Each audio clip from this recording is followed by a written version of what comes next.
indivisible, with liberty and justice for all.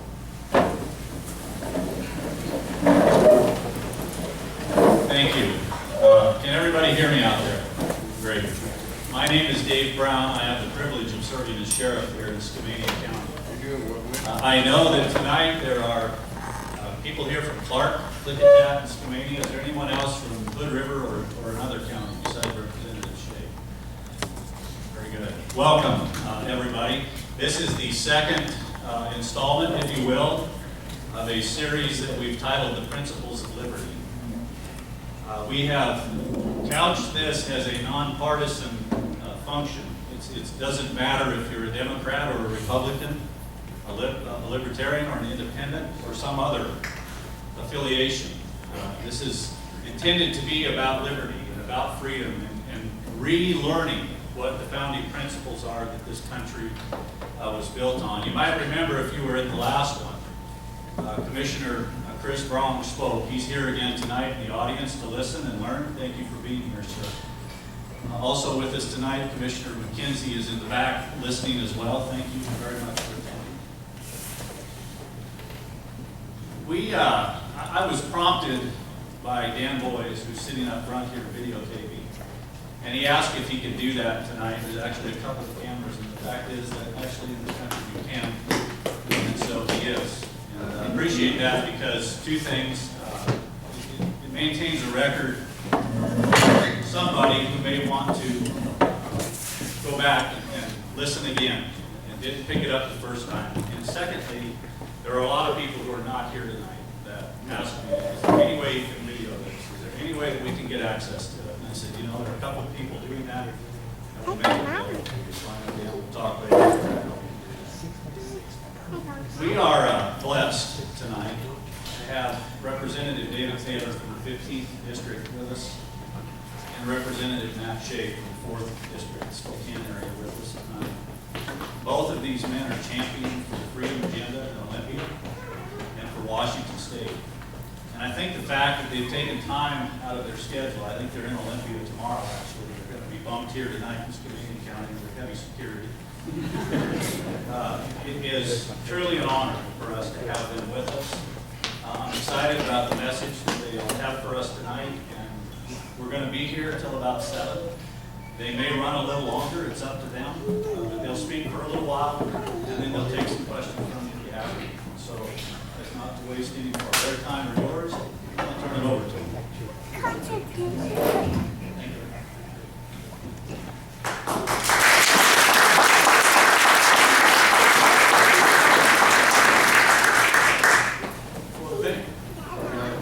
Thank you all for coming out. You know, when I represented this area, I don't think I ever got applause like that, so thank you.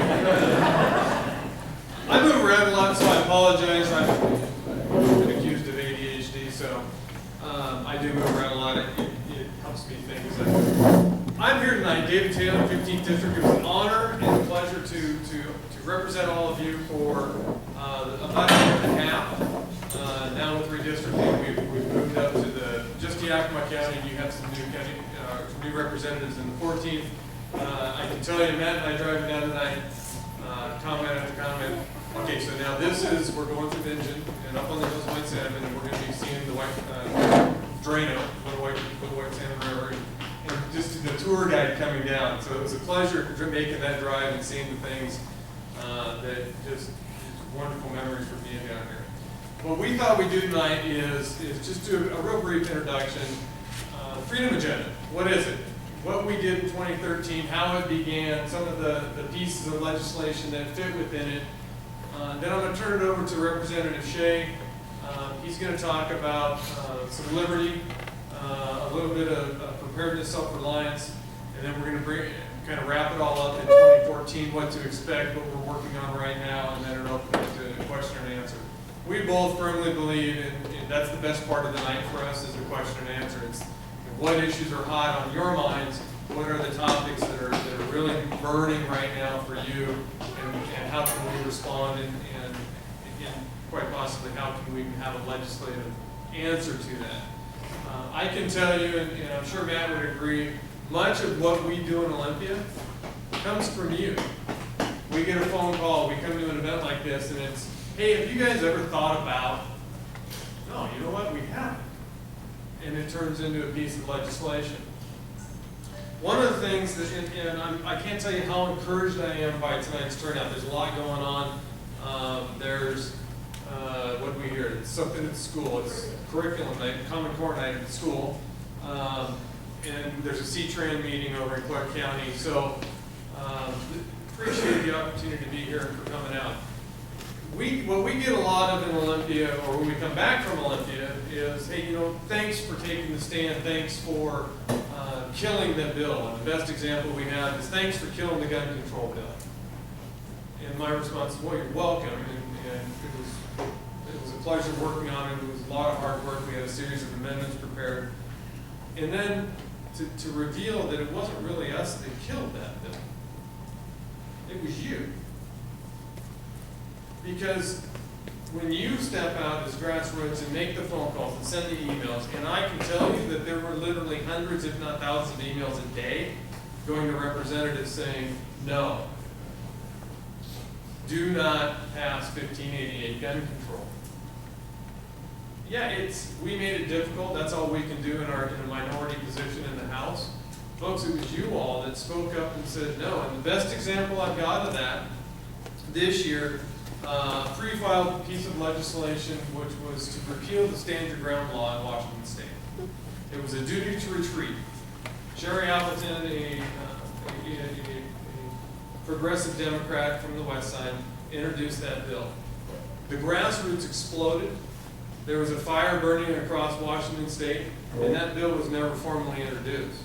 The power of the grassroots was 100% on display that day leading up to the start of session, because the grassroots said, no, we don't want it.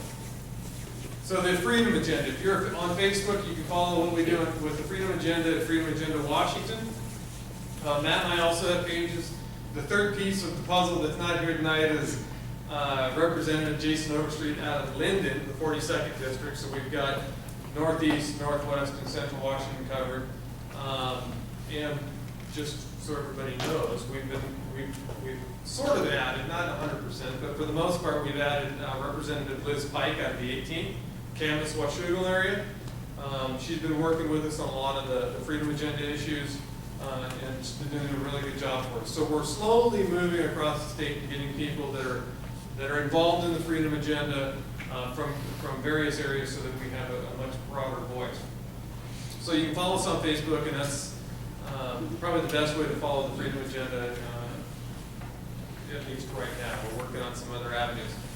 So last July, the three of us, Jason, Matt, and I, kind of stepped out of the box a little and came out and endorsed a candidate for governor, Sharon Hadian, who, let's just say that the political party that we're involved with didn't appreciate.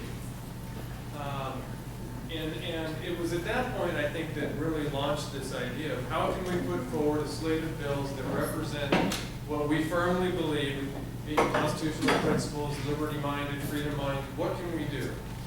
And so we slowly began brainstorming that idea, and what we came up with is the very simple platform. Less government, lower taxes, more freedom.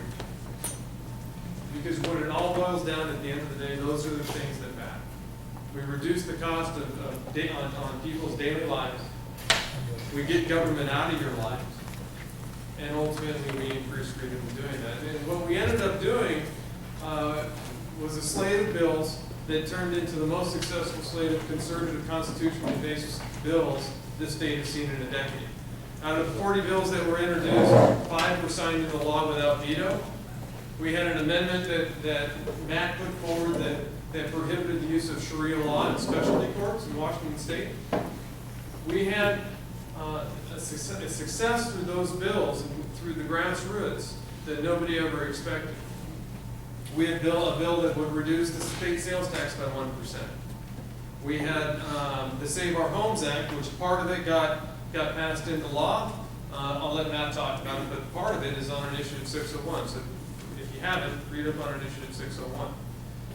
We had the UAV or drone bill, as it's been called, that not only made it out of committee, but made it to the House floor, ready for a vote, only to be killed by the Speaker under pressure from Boeing.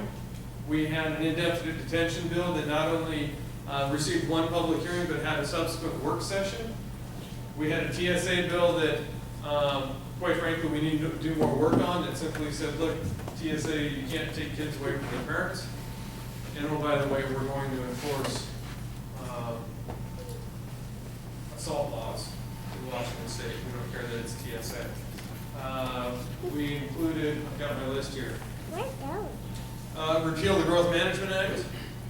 We had a bill that said you can't rely on international law for land use actions. We did a bill for the constitutional currency. Folks, we covered the gamut. And we, how many hearings did we do? 14 hearings, which is unheard of. 5 signed into law. That success came not only because it takes work on our part to do it, but the success came because of the grassroots got behind it. They said, we like that idea. Go with it. We want to hear more. We want, how do you react to this question? And we had give and take like we haven't seen before, quite frankly. It was an amazing, for a session that went 153 days and was completely bent around an axle because of tax increases. It was the most enjoyable session I personally have ever had because of the interaction. One of the things we did during session was a lot of fun. We did a very brief podcast. It's on SoundCloud. I think you can still find them, where we talked about the issues of the day. We talked about gun control. We talked about sound money. Basically talked about everything that is in the freedom agenda. So that's a real basic, brief introduction of what we were doing in 2013, and near the end we'll get into what we're looking forward to in 2014. So at this point, I'm going to turn it over to Matt. Folks, I can tell you, I got there, most of you know I got there mid-session in 09. My first day in session was March 30th. I showed up and they said, you get to start voting. I didn't do any committee work. It was shock and awe for me. Matt was there. His background is a constitutional attorney. He is one of my closest friends, and it's an absolute pleasure for me to bring him down and introduce him to you tonight because he's a warrior and he's a good friend. I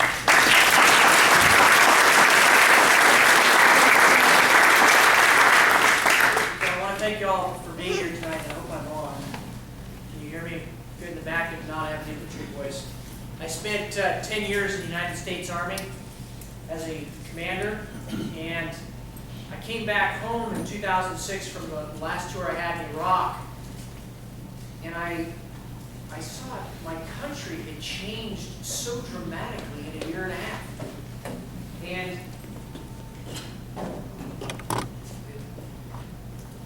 And it had changed so much in a year and a half, I had to do something. I couldn't sit on the couch anymore. And we're going to talk about some political things, but more importantly, some freedom and liberty things tonight. But it's always important, and I always start every speech that I give with this, that our hope is not in man, our hope is in Jesus Christ, for those of us believers in the audience tonight. And the reason I say that is because the founders understood we can't have a republic without a moral people. Amen. We can't. So I'm going to start tonight with John McCain. That's kind of weird. So many of you probably heard that John McCain was caught playing internet poker the other day during the Senate hearing on Syria. Now I was shocked. I was shocked for 2 reasons. The first was because I didn't know John McCain knew how to use a smartphone. But the second was the kind of more vitriolic liberal reaction to it, because I thought, what about your own candidates like Anthony Weiner?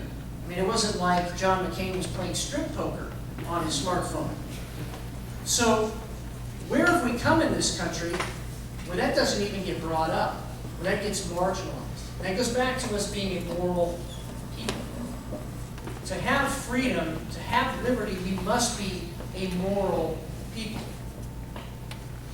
Our founders of this state actually understood it too with Article 1, Section 32 of the Washington State Constitution. So I'm going to embarrass some people probably. How many of you have actually read the Washington State Constitution? Raise your hand. If you have not, read Article 1 if you don't read anything else. Because Article 1, Section 32 says a return to fundamental principles is necessary for the continuation of freedom. It says it in our state constitution. It tells us what to do. Right in our state constitution. We just have to do it. At the national level, right now, how many of you think we're on the right track? Raise your hand. Nobody. One person. I'm going to read some things to you to say that not only are we not on the right track, but we have to ask ourselves some questions as Americans. Right now, at the federal level, we print $85 billion a month. A month. $85 billion. How many of you think that that's sustainable? We can't possibly sustain that. No country in the history of the world has ever sustained that. We have $61 trillion in unfunded liabilities, according to the Washington Policy Center, a nonpartisan organization. 61 trillion. Our current budget isn't even close to that. How can we possibly pay that off? And in the state of Washington, and these numbers are a couple years old, it's a little worse. We have $41 billion of unfunded liabilities in the state of Washington, according to the Washington Policy Center. $41 billion. Our current state budget is $32 billion. How do we afford that? How do we pay for that? So we have to ask ourselves a couple of questions. If we continue going down this road, is the economy going to collapse? Is the economy going to get worse? Or isn't it? I was interviewed by a reporter, and I asked that question, are you going to defend printing $85 billion a month, $61 trillion unfunded liabilities as something that's good for this country? No answer. Next question, right? Washington State's even worse, and the reporters, no one can answer that because everyone intuitively knows it's wrong. So what do we do? I think it's the second question that we need to answer. Should Americans be self-reliant? Yes or no? Yes. Yes. And yet, FEMA says, plan, prepare, stay informed. Pacific Power put out a recent email that says to be prepared. Up in our neck of the woods, they've done the same. Costco, in its latest magazine, Be Prepared. So I want to talk a little bit about self-reliance tonight because I think the genius of the Founding Fathers was simply this. Having a large republic made up of smaller republics, the states, made up of smaller self-reliant communities, is one of the core principles of freedom. Being self-reliant is a principle of freedom. We must be self-reliant if we want to be free. So I want to talk about 8 things I think we should be all doing right now. And I think this sums up everything. The first is this. We need to do what we say we believe. It is so frustrating for Dave and I to hear certain particular politicians say one thing on the campaign trail and go do another on the campaign. Just tell us what you're going to do. Be honest. We can disagree, but be honest about it. Do what we say we believe. That means if we're Christians, we need to read the Bible. It also means as a citizen, we should read the state constitution. We should read the U.S. Constitution because we have to do what we say we believe. How can you hold us accountable as elected officials if you don't even know what's in the state constitution? Do what we say we believe. The second is we need to quit going to government for our needs. We need to quit going to government for our needs. That's not only as individuals, that's as communities. That's as communities. During a disaster, the first call for the county sheriff should be to a church, should be to a local nonprofit to help people in that emergency, should be to our friends and neighbors. It should not be to a higher governmental authority. We should be able to take care of ourselves in emergencies. And 40 years ago, it was nothing for our grandparents and great-grandparents to have some stuff stored up, was it? wasn't a big deal. We need to quit going to government for our needs. The next one, number 3, is we need to owe no one anything. It means we need to get out of debt as individuals if we expect the federal government to get out of debt, the state government to get out of debt. Spokane Valley, we were able to overturn 5 city council positions in one election. And that election marked a turning point for Spokane Valley. Spokane Valley now has an annual budget of about $31 million. They have $28 million in reserves and no debt. They could literally run for 8 months without any tax revenue coming into coffers. That should be a model for the country, instead of Detroit or Chicago. We need to owe no one anything. The next thing we need to do is we need to prepare ourselves individually. We need to be ready to help our neighbors in the event of an emergency, prepare our family, prepare our community. And lastly, we need to give guidance and direction to those that the Lord has put under our authority. It might just be our family, but it's important to do that. What do I mean by prepare ourselves individually? What does that mean? I think it's summed up by this. We are commanded, and I believe everybody believes in the golden rule, but we are commanded to love our neighbor. How can we love our neighbor if government is doing it for us? Seriously, how can we do it?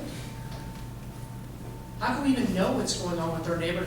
All these kids walk around today with smartphones and not paying attention to anything that's going on around them. I was driving down the freeway this morning, and I watched as police pulled up to this parking lot, and there's a dead body laying there. Somebody had been murdered. That person had a family. That was a son, maybe a father, maybe an uncle. Do we even know our neighbors anymore? When I was a kid, I remember having 4th of July parties in our neighborhoods. You guys remember that? Knowing who your neighbor was? We've got to get back there. I sum it up, and I will conclude with this. I sum it up with 4 S's. And then I will talk a little bit about food. But the 4 S's are very simply this. Number 1, we need to get in shape. Because in an emergency, you got to be in shape to help other people. Even if it's as simple as hauling sandbags. There's a flood. You need to learn how to shoot. Thomas Jefferson himself said it's very important to learn how to shoot. Because it's not for the sake of using a gun. It frees the mind. That's Thomas Jefferson that said that. That's a founding father that said that.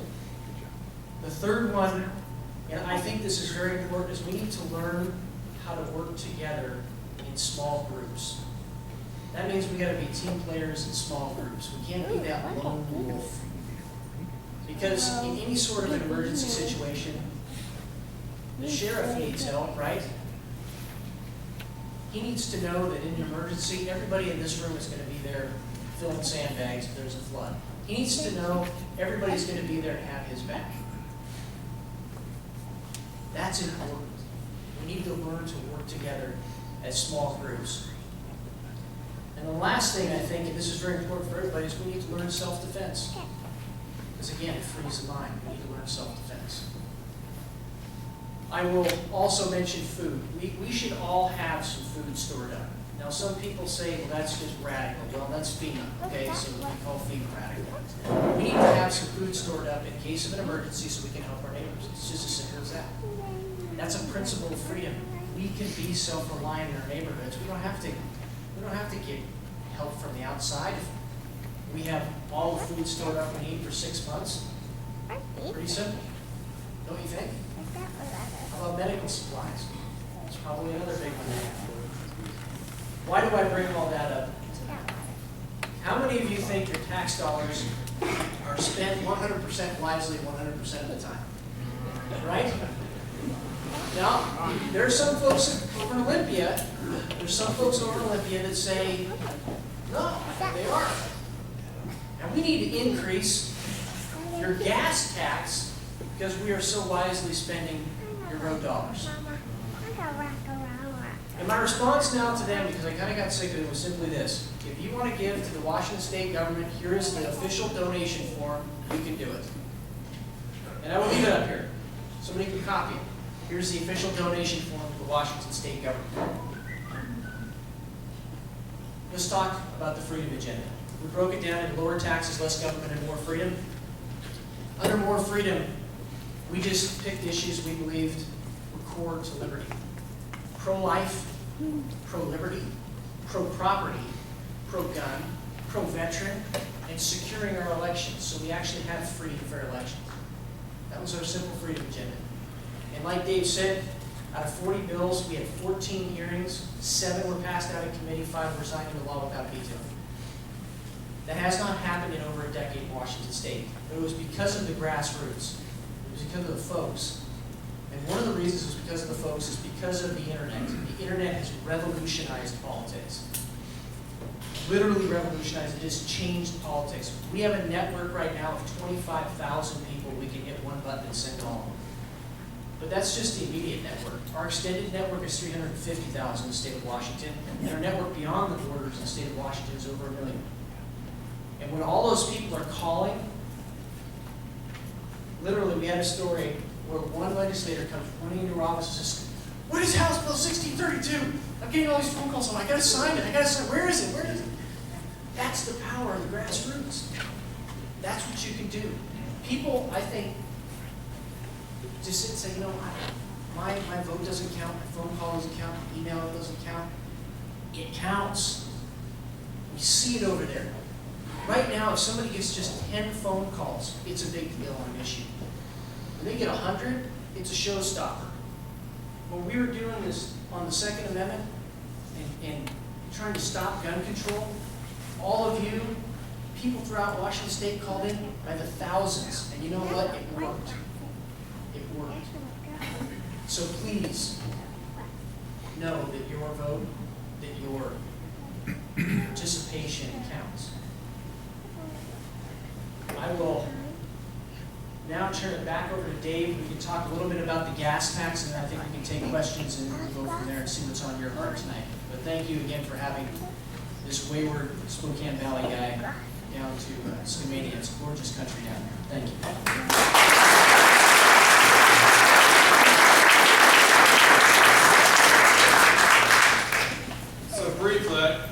Before we get into Q&A, I wanted to hit on probably in my opinion, what our top priorities are going to continue to be looking forward into 2014. The way it works in Olympia, it's a biennium. So when we're elected to a 2-year position, those bills that are introduced the first year carry forward. So all of the bills that did move from 2013 are still active, and we're going to be working those bills. And among the bills that we're going to be working on those is opting Washington State out of Obamacare. That's one of our top priorities. We're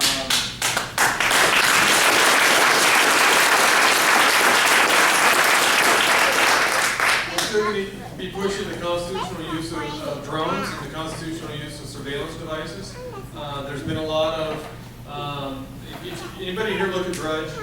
I got a couple of minutes. So, the Tri-City Americans is a junior hockey league team playing the WHO, and their opening night, DHS is going to be testing their new facial recognition software at the hockey game. So we're going to have a bill put forward this year that talks in the broader sense the constitutional use of surveillance. We've got a lot of police departments, at least in Western Washington, some in the Yakima area, that are now using license plate readers, and they're collecting data based on license plate location, and they're storing that data without limitation. So we're going to take those on. We're going to go right back after the Firearms Freedom Act that says if you produce firearm, ammunition, or firearm component in Washington State, there is no federal oversight. And any laws that's passed subsequent to January 1st of 2013 dealing with gun control is null and voided from the federal level. Those are our big ones. The newest one we've got, and I really hope we get some momentum with it. Last time I checked, Skamania County is 96% publicly owned. They might have gone up because the government likes to buy land. Anybody here know what other 3 states came into the Union the same time as Washington? It was Montana, North Dakota, and South Dakota. And if you look at the Enabling Act when those 4 states were created, it says that the federal land that's being reserved gets sold. 46% of Washington State is owned, federally owned. 46%. You know what the total is in North and South Dakota? Roughly 4%. It's time we reverse that, and we're going to run the bill again this year. We ran it 2 years ago to get the federal land back on private tax, into private hands and on the tax rolls, back into production, putting the forest back.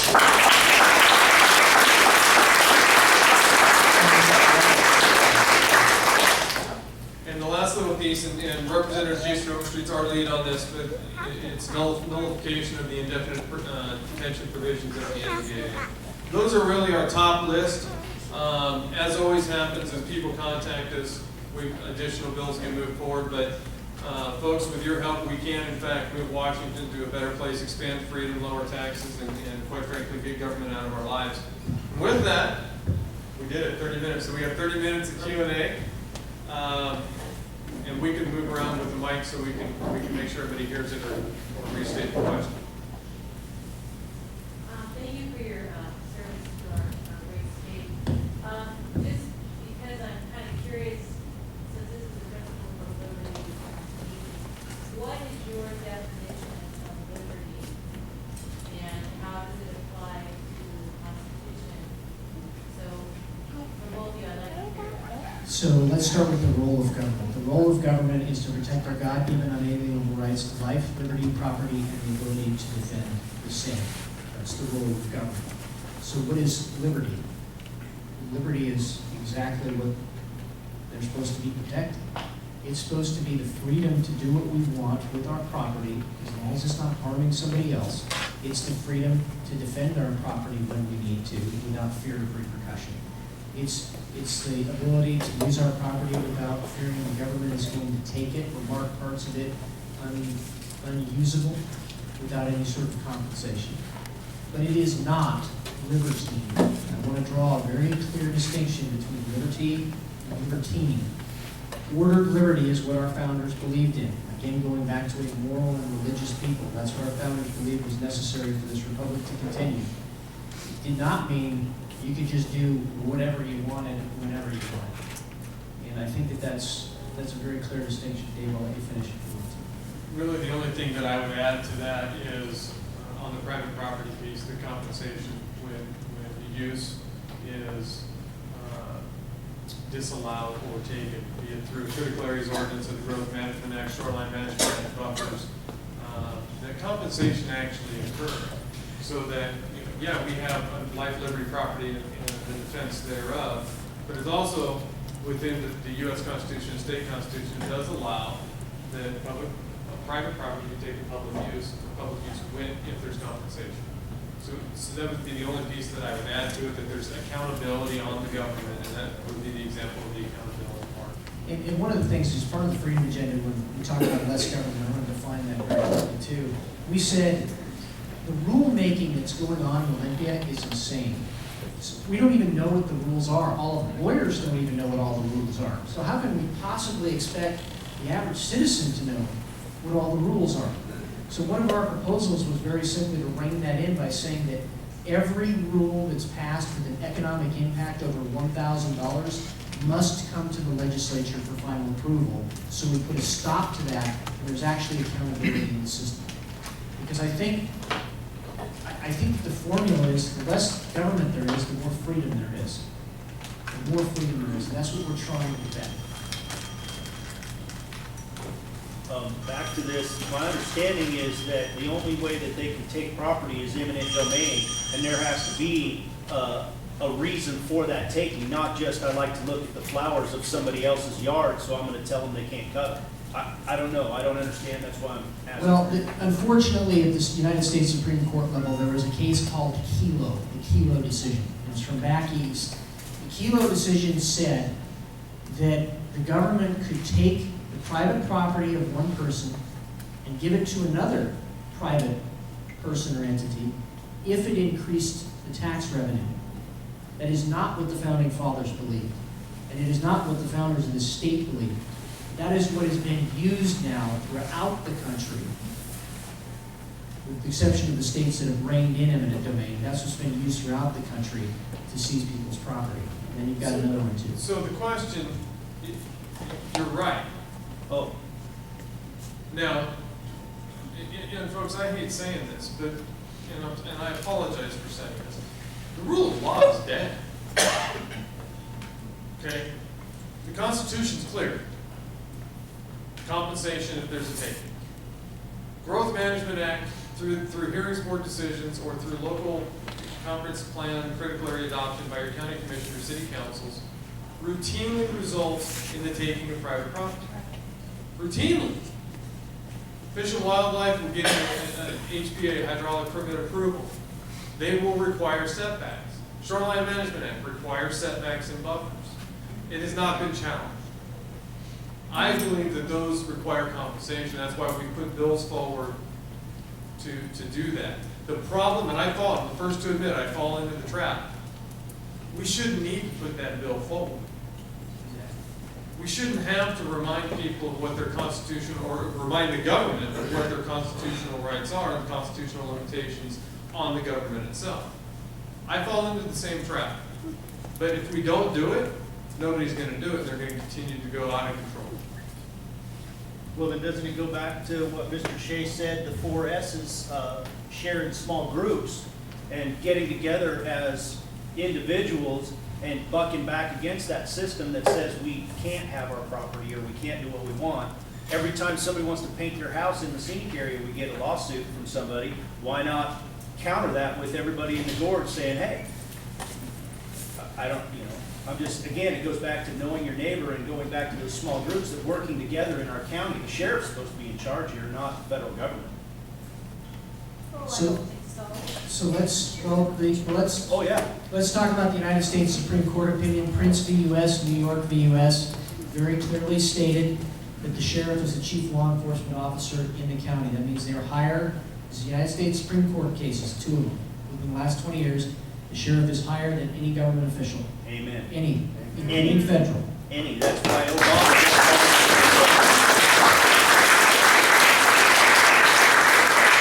That is very clear in not only American jurisprudence, but it goes all the way back through Anglo-Saxon common law with the Shire Reef, who was the chief law enforcement officer over about 2,000 people. So it's kind of a history of that. Let's getting back to the property rights issue. One person yells about something, nothing happens. 5 people yell about something, and the government will say you're the only one yelling about something that's happened. 100 people yell about it, and you can't ignore it. You have got to get together to fight this. The Sackett's up in North Idaho. If you're not familiar with that case, EPA comes in. This couple bought this land. They want to build their dream home. EPA essentially says, no, you can't. No real reason, no real factual basis, just no, you can't. Well, are you going to compensate us for that? Well, no. So they go all the way to the United States Supreme Court. It was just them, though. And it took years for that to happen. Imagine if 1,000 people in that community, which later did happen with them, but imagine if that happened on the front end. The first time that happens to your neighbor, not you, your neighbor. We stood up for them with 1,000 people. We show up down at City Hall. We show up down with our county commissioners, county councils. We show up in the state legislature. If we have 1,000 people show up at Olympia, it's a news story. It is. Imagine an entire town doing it. That is how I think you change it, and I think you hit right on. Now, what we share with you, or with the folks in New Mexico, example with the country. Yeah, so the EPA comes into New Mexico, this is New Mexico County, they're drilling for oil. EPA does one of these things where you say, no, you can't do that. Well, why? We have all the environmental protections in place, we're trying to be responsible, why can't we do that? We can't do that. The sheriff steps in, tells those EPA agents, you come back into this county, I'm throwing you into this galley. And you know what's happening today? They're drilling oil in that New Mexico county. Right on.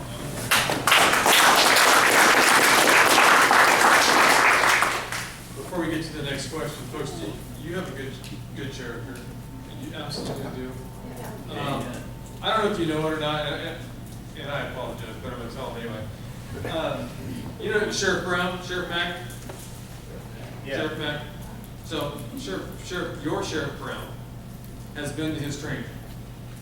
So if you're not aware of that, I think that speaks volumes to the quality that you have in your sheriff. So support him when the time comes. I would like to also say thank you for your public service. Appreciate that. I'm sorry. It's Matt Shea. Matt, your statement that everybody should get out of debt, I think it's a very honorable statement. However, you may or may not be aware that if everyone in America paid off all their debts, there would not be any money left. Because all the money that's printed by the Federal Reserve, and these aren't dollars we're talking about, these are Federal Reserve notes, are all printed in debt. And so if we all paid off our debts, there would not be any money supply. So that's an impossibility to ever achieve. That actually is untrue. I will challenge you on that. Okay, well, Ron Paul passed a bill back in the 1980s to allow silver and gold that was legal tender in the early 1900s to be legal tender again, recognized at face value. So yes, there is a money supply in this country. Yes, it is based on gold and silver, and yes, it is, at least at the federal level, recognized as such. So I also subscribe to something called the real bill theory from Adam Smith. We have the technology today to literally use all of our goods in this country. So we're not just talking about gold and silver, we're talking about wood, talking about everything. Every commodity you could really, that's tangible, you could think of to back a currency. And that was actually Adam Smith's original thought. They just didn't have the ability to do it back then to track all that because of the paper, they had to use paperwork. We have computers, you could actually do that now. So to say there's not a money supply, it's how you define money. It's how you define money. I got nothing to add. we can't pay our taxes in gold and silver. But we introduced that bill to allow that to happen inside Washington State, to bring Washington State into compliance with Article 1, Section 10 of the U.S. Constitution, which specifically says that gold and silver should be allowed in payment of tender debts. That's what the bill said. That's what the bill Because the allows. Constitution says all fees and taxes shall be paid in gold and silver. We did. Yeah, Article 1, Section 10, yeah, but Washington is not doing that, not allowing it. And one of the county treasurers actually came forward and said, we need to allow this. And the reason that he said that is because a lot of elderly people have bought gold and silver as a hedge against inflation, and so they want to be able to pay their property taxes using gold and silver at the fair market value at the time of payment. So that bill has been introduced, and we are working on some revisions to it, but it has been introduced. So we can get you that. The original, so what we've introduced right now is a resolution on that. And the next step, we're working with the Sound Money Committee of Washington, and we're finalizing to introduce for this next session the actual physical bill that would implement what we want to do with the resolution. So, yeah. Gentlemen, thank you for the time. I deeply appreciate it. I'm Commissioner Chris Braun, District 1. Two items I'd like to ask for your help back in the Lincoln. One is the Discover Pass. You may have heard about it, but our district judge has reported to us today that he handles over 100 violation notices every week. We have a very zealous officer that is writing violation notices. He has to process them with a very small staff. None of the money comes back to our county, not a nickel. For the support of the judge to process all these violation notices. And I'd like to know, as far as I understand from what I'm hearing is, we probably have the highest volume of Discover Pass violations in the state. I don't know of any other county that's processing more than we are. Secondly is, whatever you can do,